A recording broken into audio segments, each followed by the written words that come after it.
Hey there, another rewind video. Again, looking at the finals of the Beat Invitational, and it's Immortals against Rogue. We're attacking, Immortals. I'm living vicariously through Immortals here, apparently. Immortals are attacking on Hollywood. They're just about to try and push the payload a little further through second. And what I want to highlight is not this fight, actually, but the next one, in which they're really easily able to bait ultimates out of Rogue by disengaging. And Captain Planet did an article on disengaging a while back, and I'll link that one in the description below if you want to have a read of that.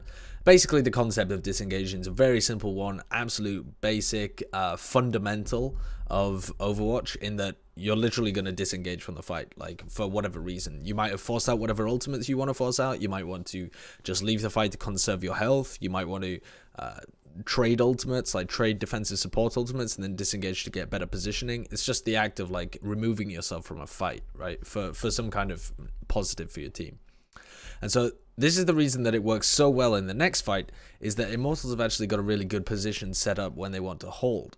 So this is the positioning when they don't want to bait ultimates out of Rogue. This is the position when they actually want to hold. So you can see that the ultimate situation, both teams are kind of ticking up towards defensive support ultimates in general as well. When you watch Dive, it's very important to think, in my opinion, of the game and how people are planning their attacks based off these defensive supports of the Zen and the Lucio, far more than looking at kind of the more stalling or position-based ultimates of, like, the D.Va and the Winston, or the DPS ultimates, or even the Pulse Bomb or something. I mean, these ultimates don't really change the way that people initiate or engage. The Dragon Blade does a little bit, but not as much as the defensive support ultimates coming out from the Zen and the Lucio. So both teams kind of ticking up to it, apart from Verbo. He's the guy that's kind of lagging behind because he used this in a previous fight that they were able to win. And so look at the positioning that Immortals set up here. Again, they're attacking, and they set themselves up in a position like this. So Rogue have just spawned. They literally just won a fight over here. Immortals are able to come forward, and this is a really nice positioning that they've got set up. You know, they've got their supports over in the back. Verbo's pushing the cart. Carry's got a line of sight so that he can apply Discord or Harmony and do a bit of damage onto whoever he wants. And they've kind of got players just darted around. And Agilities at some point comes up top here as well and starts spamming from this angle, from the top of the saloon. Which is a nice angle, but at the moment he's just kind of getting into that position. And they got both the tanks over here, so they've got high ground. They're still fairly close. Fate's in a position where he can just drop off and start doing damage, so he doesn't have to actually leap in to be able to initiate. A big plus, because then you can use your leap to be able to disengage. And so they've got this nice positioning that's set up. It's very important on Hollywood as well. And it's kind of similar to the way that Route 66 also plays out, because you have large areas of high ground for the attacking team that when the defending team spawns, they have to come through really tight choke points. And if you imagine Route 66, it's fairly similar, where you have like a choke point way over on the left, and then you have two close ones on the right. Although on Route 66, one's kind of above the other. Here, they're just next to each other. But very small doorways, huge amount of damage potential because they're such tight choke points. And Rogue are in a sticky position where they're going to be taking a lot of damage as they come through here. So they come out the right hand side, and they are forced to engage into them. Basically, Immortals have the advantage here in terms of the fight. AKM takes a huge amount of damage. You know, he had to come up through the choke. He had to engage into them. Immortals, who are set up with a really nice position, they're able to do a ton of damage to AKM. They pop him out of the mech, and they've actually got a decent fight here, even before Grim Reality gets this kind of clutch pulse bomb that manages to take Unko out of the situation just as he was ticking up to his support ult. But the positioning was there. They didn't need a big play. The big play was just kind of, it just cemented it. And because obviously they're not expecting to get this play, Karyev pops off his ultimate as well. So now they're in the position where Karyev's used his support ult. It was unnecessary, but there was no way for him to know it at the time because he popped it off at the exact same time as the pulse bomb was happening, and they were expecting that fight to be much more even between the two teams, even though Immortals had the better positioning advantage. Probably would have won the fight anyway, because once you take AKM down, it's much easier to focus down Nox, etc., stuff like this. And so this is the fight that's really interesting to me, because they completely anticipate that Unko and Wins have their support ultimates up, and they know that Karyev used his, and obviously they know that Verbo doesn't quite have it yet, because he was, what, 30% behind them both when it all started. And so what they're going to do here is pressure as if they're going to take a very extended fight around the cart, And instead, they're going to just fake as if they're going to try and push it the whole way, and then actually just disengage. And so what this is going to do is it puts Rogue in a position where if they think that Immortals are just going to stack the cart and try and get the second checkpoint kind of for free, Rogue are going to want to fight for it.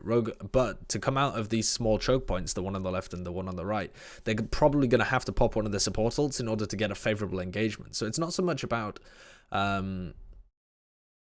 them needing to pop the support ult to get out through the choke point so much. It's more that if they don't use the support ult to engage, then there's the potential that someone's either going to take too much damage, die, or be out of position by the time the support ult actually comes through. So whenever you see teams go for this kind of desperation defense just as the cart's about to get to the second checkpoint, they often use these support ults very early as they're coming through the doors to mitigate the damage that's going to come onto them, so that they can take a more fair engagement when the fight actually happens. And of course they know that they have the ultimate advantage, so they have in fact 2 ults here that they could potentially use to win the fight. So they're expecting Immortals to kind of brawl here for the stage, and instead you see them tick it forwards. It's ×3 on the cart. As far as Rogue are concerned, you know, they don't have sight lines. They can't see what's going on at all here in terms of where people are positioned. As far as they know, this could be just Verbo sat on the cart, the tanks up on top of jail as they were before, and agilities, well, they can see agilities, but like Grim Reality kind of set up.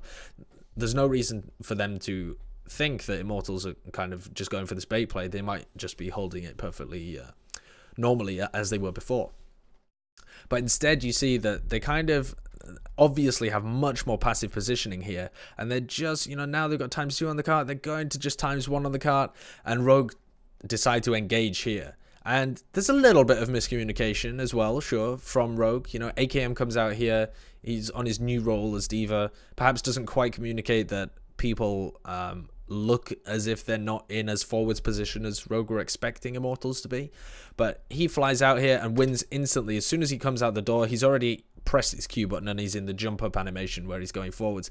And by this point, I'm sure Wins is realizing what's going on, but he's already pressed his Q and it's a bit too late, because Hyped was the only guy pushing the cart after the rest of them have got into positions where they can leave, and Hyped very quickly hightails it out of there. And look at this sound barrier that comes out from Wins. It's just, I mean, it's just wasted, because Immortals have done such a good job disengaging, and Fate even uses jump to leap out and take position on the high ground. So if Rogue try and overextend and get any use out of this, Immortals have now put so much distance between them that sound barrier was utterly wasted, utterly wasted, and they can go for a re-engage here that's so much more favored towards them. And Verbo's going to be ticking up towards his ult. Now Kariv's got like a 40% advantage over Wins, etc. So this is looking much better for them, and Agilities manages to get a good engage out of that one.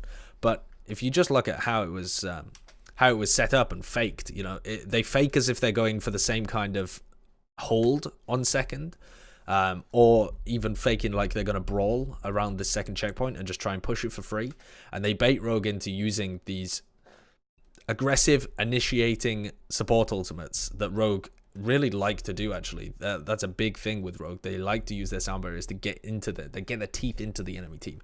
And you can imagine that if Immortals here, instead of being positioned all the way back here, they've actually speed boosted out and used all their abilities just to disengage for a second. If instead they were fighting around this point, or fighting, you know, in the previous position they had where they were positioned on top of jail, this would actually be a decent fight for Rogue to take. You know, they can sound barrier into this, they can get a good initiation. Unko can then pop his ultimate as well if the fight looks like it requires it. Nico's still got his blade. This is a fight that, had Immortals just taken it man to man, if they'd man fighted them, they probably would have lost this one by all rights. So it's a great awareness of the ultimate situation, and great awareness to bait Rogue into using ults like this, because that's how you win games. They just set themselves up so perfectly for it. They don't lose a single player, really well coordinated. They just back out immediately.